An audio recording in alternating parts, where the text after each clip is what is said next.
Yeah, sir. Is it visible now? Yes. Okay, sir.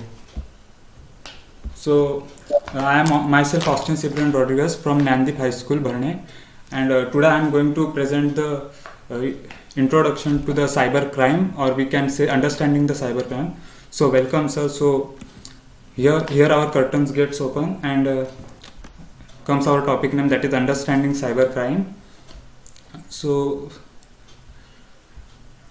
let me take the pen, sir. Yeah. So, let's start with the small story.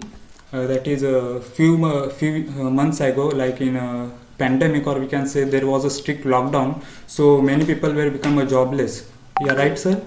Uh, so during that time, so people were searching for a jobs. They went on the internet and they started searching job. So they got many websites, or we can say applications, or the references through which they are going to get the job.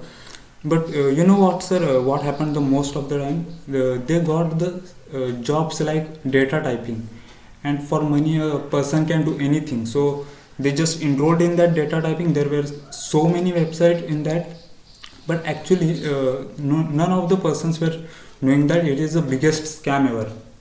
That they were doing the registration on the data typing websites.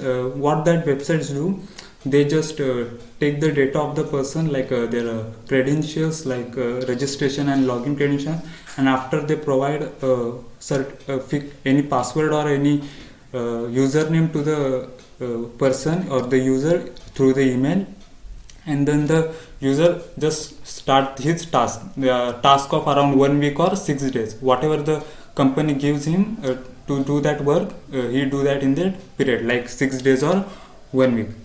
So after completion of the work, what companies do, that website, the programmer who designed that website is designed in such a way that if a user types all data correctly, even then also the system used to just deny that data or make that data wrong, so that company could ask for charges from the user, or ask for the penalty fees or late fees from the user.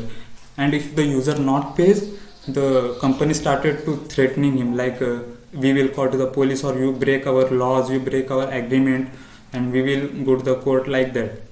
And due to this, so many people were got threatened and just pays the fees due to the fear of police and court and all. But what happened to this, this is the actual cybercrime, and so many people reported this into the cyber law, but due to our system or Indian government system, the action is not taken. But what if this will be stopped, and how we can do this? So by understanding the cybercrime, what not to do and what to do, understanding that, so we can stop this. So let's get to the point, sir. So this was the basic story, our day-to-day life story, where we can relate with this. So basically, start from introduction. So what is the basically cybercrime? So cybercrime is nothing. It is just a illegal act committed using a computer networks. Is it visible, sir? Hello. Yes. Yeah. Is it visible, na? Yes. Yes. Yeah. Yeah. Okay. So cybercrime is nothing. It is an illegal activity committed using a computer network, and especially the internet. Why internet? Because there is also Wi-Fi, Bluetooth. So especially the internet, the maximum work is done by internet. So we can also say that it is a subset of a computer crime. Cybercrime is also known as computer crime. Okay, sir. So this is the basic history. I will explain you it in short. What happened in 1820? A Joseph Marie Jacquard, a person was there. He just invented a loom, means in a machine, that a device which used to repeat a series of steps in a weaving, means which weaves the special fabrics. But in 1820, technology was that much was not developed, so people thought that people got fear that he is developing something harmful. So what when they just committed act of sabotage to discourage Jacquard from the further use of new technology, so that Jacquard could not continue with the new technology. So here the cybercrime started at the first. Okay, so this was the basic history. So now we will come to prevention of a cybercrime. So these are the prevention. Before this, we should understand what is cybercrime and what are the types of it. So these are the types. one is hacking, so the hacker or a person gets a complete access to the another computer.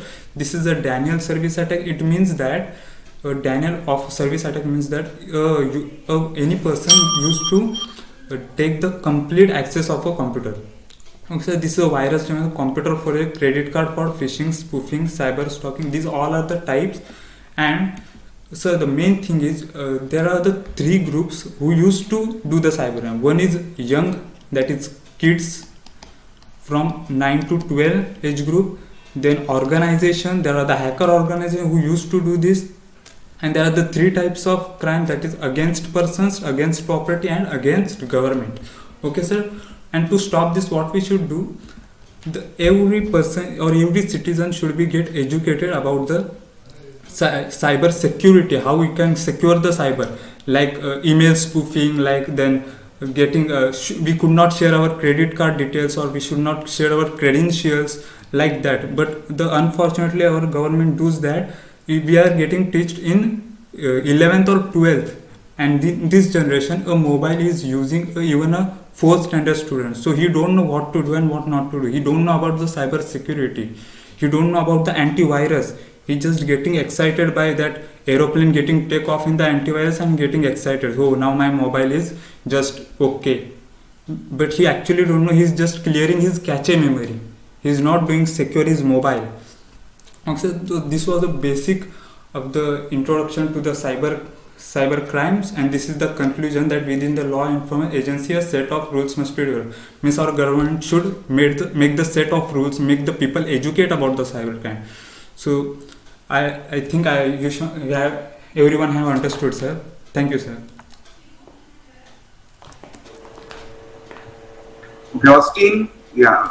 So Yes. in India, what is the name of the organization who allows you to record the different cybercrime related maybe complaints or all the other things? The organization into which you can register your cybercrime complaints. Yes, sir. Yes, sir. In every state there are the cyber cells where we can just complain about the cyber crimes. And in 2017, I think there were the 21,000 cases were reported, but the actions were not taken because the system thinks that it is a small. I will tell my own story, sir. When I was in a 5th standard, here in my local area, there were gambling was going on. A police officer came. You don't know what was his words. He said that if I going to stop this small level gambling, what will be my level? Means I will just get insulted if I stop this small gambling. So that his thought was like that. But he actually don't know, if he couldn't stop that small gambling, that gambling is going to be at a big level. So this is what is going to happen. Now I told a story at first, that is about the pandemic and jobless people. So the system thought that it is at a small level. People just lose their 14 or